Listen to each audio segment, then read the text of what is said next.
तो हेलो बच्चों, आज मैं आप लोगों को एक्सपोनेंट पढ़ाने वाला हूं। तो आज की इस वीडियो में हम लोग देखेंगे कि एक्सपोनेंट क्या होता है, एक्सपोनेंट में कौन कौन से रूल्स होते हैं, कैसे इसको बनाएंगे, एकदम बेसिक वे में सीखेंगे, कॉन्सेप्ट वाइज, ऐसा कि आपको समझ में आ जाए। तो वीडियो के अंत तक बने रहना ताकि आपको अच्छी तरह से समझ में आए। तो चलिए स्टार्ट करते हैं। सबसे पहले तो हम समझते हैं कि अगर मान लीजिए कोई एक नंबर है, ठीक है, -2 पे पावर 4 है, ठीक है। आप सोचते हो कि ये तो बड़ा हार्ड है, कैसे बनेगा। तो देखो, इसका कहने का मतलब है कि -2 इसको पढ़ते हैं -2 टू दी पावर 4, ठीक है। तो इसको लिखेंगे कैसे, जैसे ये इसका कहने का मतलब है कि -2 को 4 बार लिखो, तो इसको हम ऐसे कर देंगे। -2 को 4 बार कैसे लिखना है, मल्टीप्लाई के रूप में। तो ये देखो आप लिख लेना, ठीक है, ऐसे कर रहा है, ठीक है। जब भी यहाँ आपको कोई भी नंबर इस टाइप के मिले तो आपको ये समझना है, ठीक है।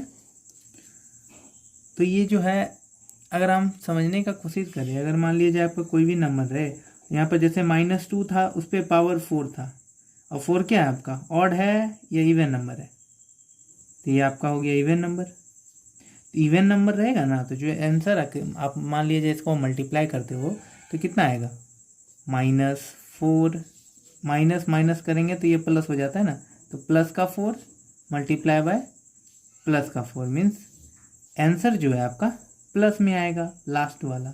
ये जो देख रहे हो ना, मैंने क्या बताया, जब भी पावर जो है अंदर माइनस है और पावर जो है इवन रहे तो आपका आंसर क्या आएगा, प्लस में, और अंदर माइनस रहे और पावर ऑड रहेगा तो आपका आंसर आएगा माइनस में, ठीक है, नेगेटिव। जैसे कैसे, आपका यही रहता है, यहाँ पे -2 पे हम पावर 3 दे दे तो आपका जो भी आंसर आएगा ना, जैसे ये आपको समझना है कि -2 जो है वो 3 टाइम्स मल्टीप्लाई करना है। तो ये देखो -2 जो है हमने 3 टाइम्स मल्टीप्लाई कर लिया, ठीक है। तो अब आप देखो इसको मल्टीप्लाई करके, तो आपका जो आंसर आएगा ना वो नेगेटिव में आएगा, -8, ठीक है। तो ये मैंने कहा, जब ये पावर आपका ऑड होगा आंसर नेगेटिव में आएगा, जब पावर आपका इवन होगा आंसर जो है वो पॉजिटिव होगा। ये बात आपको ध्यान रखना है। तो इससे आप समझ सकते हो कि एक रूल निकलता है, वो क्या है कि -a to the power n, अगर हम ऐसा लिखते हैं तो ये जो आपको n दिख रहा है जो कि पावर में है, इसको हम कैसे समझ सकते हैं, इसको दो तरह से आप समझोगे, ठीक है। पहला, अगर मान लिया जाए a पे पावर n, जो n पावर जो बोल रहा है, अगर यहाँ पे n जो है अगर आपका इवन होता है, ठीक है, तो आपका आंसर क्या होगा, पॉजिटिव में आएगा। अगर वही a to the power n है, अगर यहाँ पे n जो है, जब यहाँ पे माइनस होगा ना तभी ये होता है, अगर यहाँ पे माइनस रहा और पावर जो है n मीन्स ऑड नंबर हो, ठीक है, यहाँ पे क्या हो, ऑड नंबर हो, तो आपका आंसर जो है वो नेगेटिव आता है। ये चीज़ आपको ध्यान में रखना है, ठीक है। अगर आपको ये सब चीज़ ध्यान में रहेगा तो आपका जो एक्सपोनेंट का जो भी क्वेश्चन है वो बनाने में बहुत ही आसानी होगी, ठीक है। इसलिए मैं आपको समझाने की कोशिश कर रहा हूँ। अब दूसरा रूल देखते हैं क्या है। अगर आपका कोई भी नंबर दिया हुआ है a/b, ठीक है, ठीक है, आपका a/b कोई नंबर दिया हुआ है टू दी पावर n है, ठीक है, तो हम इसको कैसे लिखेंगे। तो जब भी आप एक्सपोनेंट बनाओ तो इसका कहने का मतलब है कि a जो है उसको n टाइम्स मल्टीप्लाई करना है, ठीक है, a को क्या करना है, n टाइम्स मल्टीप्लाई करना है, और b को n टाइम्स मल्टीप्लाई करना है। तो आपने देखा कि हम a to the power n by b to the power n, इसको भी हम पढ़ सकते हैं क्योंकि दोनों पे n है ना, तो हम इसको इस टाइप से लिख सकते हैं। तो ये जो है आपका जब इस टाइप कीजिएगा तो ये a to the power n by b to the power n आ जाएगा, मीन्स ये ब्रैकेट जब तोड़ेंगे तो ये इस टाइप से लिख सकते हैं, ठीक है। अगर कोई एग्जाम्पल के रूप पे अगर देखें तो देखो एग्जाम्पल, हम एक नंबर ले लेते हैं 3/5, ठीक है, टू दी पावर 3। तो अगर आप चाहो तो इसको ऐसे लिख सकते हो कि 3 जो है वो 3 टाइम्स मल्टीप्लाई करना है, और 5 जो है वो भी 3 टाइम्स मल्टीप्लाई करना है। आप ऐसा मत कर देना कि 5 को 5 इंटू 3 कर देना, ठीक है। ये क्या है 5, कितने नंबर ऑफ टाइम्स मल्टीप्लाई करना है 3, वो समझना है। तो आप 3 टू दी पावर इसको ऐसे 3 लिख सकते हो और ये 5 टू दी पावर 3। मीन्स इस चीज़ को अगर आप चाहो तो इसमें भी लिख सकते हो, ठीक है। तो इससे हमें समझ में आया कि अगर कोई नंबर रहे a/b to the power n तो आप उसको लिख सकते हैं a to the power n by b to the power n, ठीक है। अब इसकी आपको समझ में आ रहा होगा। अब हम पढ़ेंगे, देखेंगे कि अगर मान लिया जाए आपका कोई नंबर दिया हुआ है a/b, अभी तक तो पावर नेगेटिव नहीं हो रहा था। अगर हम समझेंगे कि अगर पावर नेगेटिव होगा तो क्या करना है, इसको हम कैसे पॉजिटिव करेंगे। तो देखो, जब भी अगर आपका पावर नेगेटिव होगा तो आपको क्या करना है, इसको अंदर वाले को उल्टा कर देना है। मीन्स a/b है यहाँ तो b/a कर देना है। और जैसे ही आप इस तरह करोगे तो आपका जो पावर है वो पॉजिटिव हो जाएगा, ठीक है। इसको हम ऐसे लिख सकते हैं, ठीक है। फिर से एग्जाम्पल देख लेते हैं एक, ताकि आपको अच्छी तरह से समझ में आए। अगर मान लीजिए आपका नंबर दिया रहे 3/4 टू दी पावर -5, तो आप क्या कर सकते हो, पावर को पॉजिटिव में लाने के लिए हम अंदर वाले पार्ट को उल्टा कर देंगे। 4/3 टू दी पावर 5 -5 था तो हमारा +5 हो जाएगा, है कि नहीं। अब इसकी आपको समझ में आया होगा, नहीं समझ में आया। चलिए एक और एग्जांपल ले लेते हैं। अगर मान लीजिए आपको इस टाइप के नंबर दे दिए कि 4 टू दी पावर -6, इस टाइप में तो आपको लग रहा होगा आप बनाएंगे कैसे। तो अगर आप चाहो तो इस चीज़ को तो 4 को 4/1 भी तो लिख सकते हो ना, क्वेश्चन पे कोई फ़र्क थोड़ी पड़ेगा। तो हम इसको ऐसे लिख सकते हैं 1/4 टू दी पावर 6, है कि नहीं, समझ में आया ना। तो जब भी आपको एक्सपोनेंशियल टर्म रहे, नंबर इस टाइप के दिए रहे, तो आपको ये चीज़ याद रखना है। बस ये याद रखोगे आपका एक्सपोनेंट का क्वेश्चन जो है आसानी से बन जाएगा, है कि नहीं। तो चलिए और देखते हैं। तो अब हम देखेंगे कि लॉज ऑफ एक्सपोनेंट क्या होते हैं, ठीक है। तो अगर मान लीजिए a/b हम कोई रेशनल नंबर ले लेते हैं, ठीक है, और उसमें m और n जो है कोई इंटीजर होगा, तो हम क्या करेंगे, कुछ लॉज लिख रहे हैं, बस आप उसको ध्यान से देखते जाओ, आपको समझ में आएगा। तो हमारा नंबर 1 है, अगर आपका कोई a/b कोई नंबर रहे टू दी पावर m रहे, ठीक है, जहाँ पे a/b क्या है, कोई रैशनल नंबर है, और m और n जो भी मैं लिखूँगा वो इंटीजर होगा। तो a/b to the power n, अगर आपको कुछ इस टाइप के नंबर रहे तो आप इसको शॉर्ट फॉर्म में a/b टू दी पावर क्या है, यहाँ मल्टीप्लाई रहे। जब भी मल्टीप्लाई रहता है, आपका बेस सेम रहे, तो पावर जो है वो ऐड हो जाता है, ठीक है।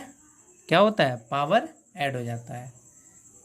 जब भी आपका कोई दो नंबर दिया रहे, मल्टीप्लाई करना हो, बेस मीन्स ये नीचे वाले को क्या बोलते हैं, बेस सेम रहे, तो पावर जो है मीन्स ऊपर वाला m और n ऐड हो जाता है। तो हम क्या किए, a/b to the power m+n, इसको हम लिख सकते हैं, ठीक है।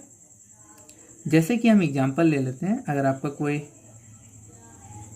एग्जांपल है, जैसे अगर आपका दिया रहे 2 to the power 3 multiply by 2 to the power 6, तो अगर आप चाहो तो मैंने आपको क्या बताया, जब बेस सेम हो मीन्स 2 है, तो पावर क्या होगा, ऐड हो जाएगा।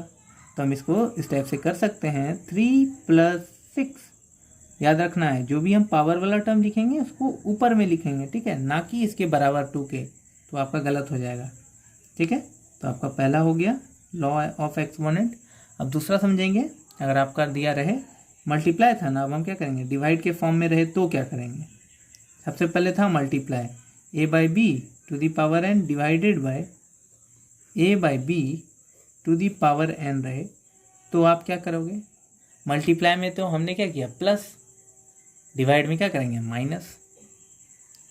फिर से देखो बेस सेम है, पावर माइनस हो जाएगा किस में, डिवाइड में। तो हम इसको लिख सकते हैं a/b to the power m minus n। ठीक है, इसका भी एक एग्जांपल देख लेते हैं। आपका कोई नंबर ले लेते हैं, बेस सेम बोल रहा है, तो अगर यहाँ पे 1/2 मल्टीप्लाई बाई, ये एग्जांपल होगा आपका, डिवाइड, इस पे पावर मान लेते हैं 5 है, और फिर से कोई एक नंबर है जिसका की पावर है 3। तो देखिए मैंने क्या बताया, बेस सेम रहे मीन्स 1/2 1/2 दोनों में बेस सेम है, तो आपका पावर क्या होगा, डिवाइड में सब्ट्रैक्ट हो जाता है। तो हम इसको ऐसे कर सकते हैं 1/2 टू द पावर 5 - 3, जो कि 1/2 टू द पावर 2 के बराबर लिखा जा सकता है कि नहीं। कितना ईजी है, बस आपको समझना है कॉन्सेप्ट को। अब अगर आपका कोई नंबर इस टाइप से दिया रहे a/b bracket to the power m, और इस पावर पे भी एक पावर अगर दिया रहे तो आप क्या करोगे।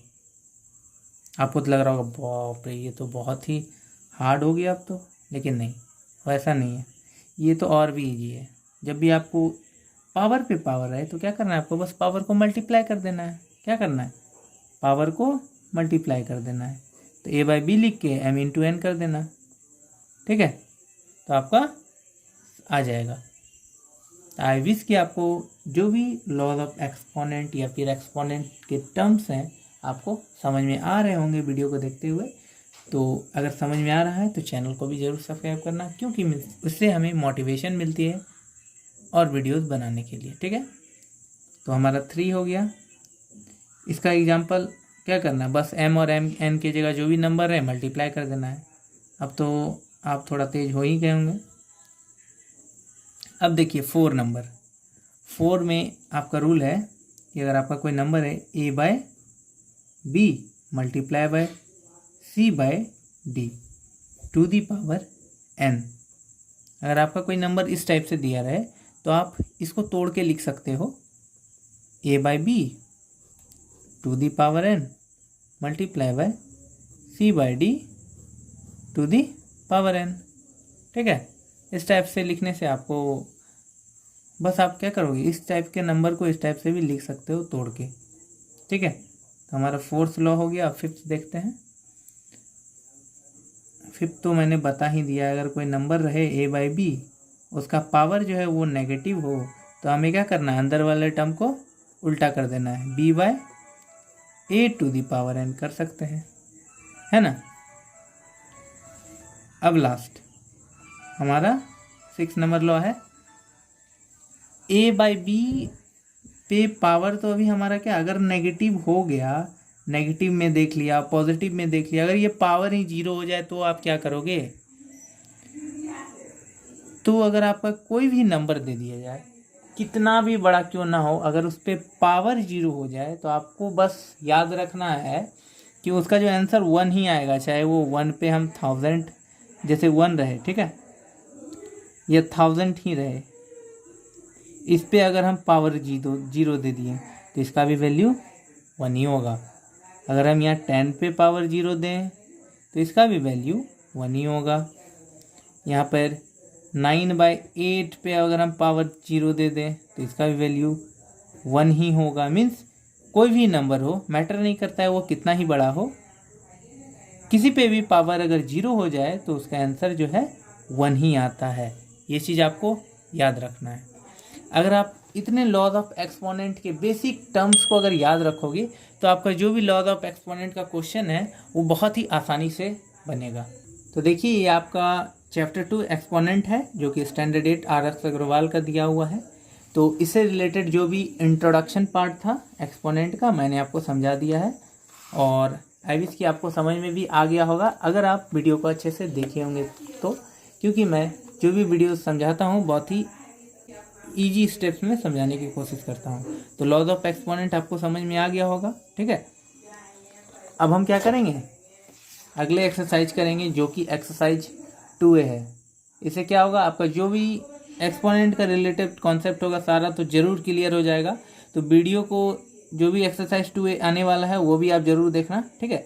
तो चलिए मिलते हैं अगले वीडियो में कुछ अच्छे कॉन्सेप्ट के साथ। तब तक के लिए धन्यवाद।